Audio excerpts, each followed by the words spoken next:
those who express disappointment have every cause to do so. But let me begin by placing it on record that the leadership and general membership of the NDC remains implacably opposed to the obnoxious policies of this unhinged, reckless, and in some instances, utterly useless government that has become an albatross around our neck. And many of the things that this government has done has met with the disapproval of large sections of the Ghanaian population. And they depend on you. If they depend on you and you fail, then what's the point? I'm about to make the point. First of all, the Ghanaian people too have a responsibility to watch who they elect into office.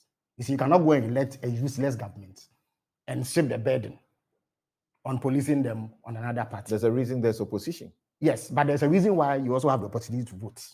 Nobody can tell me that there wasn't sufficient reason to give pause to the electorate not to elect President Akufo-Addo.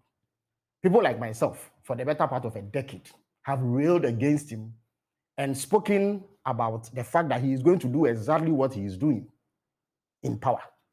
Some people labeled us babies with sharp teeth, vilified us, and called us all sorts of names, and somehow went to elect him. Today, he is living the worst governance ever seen under the Fourth Republic, if not in our entire history.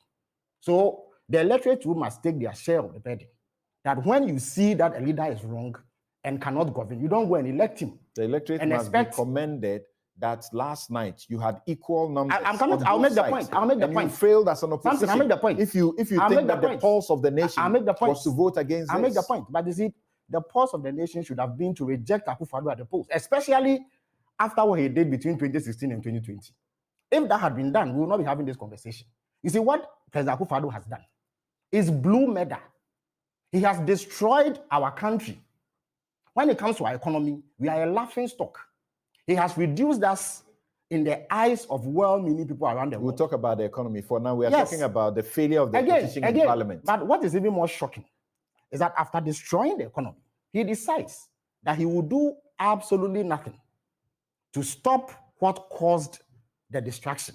One of them is an exceptionally bloated government that is not efficient, and that in many respects we could have done without. Now, I agree entirely that with the numbers that we have in Parliament as a party, we have the capacity, at the very least, to put spokes in the wheels of this government when it decides to misrule and misgovern in the manner that they are doing.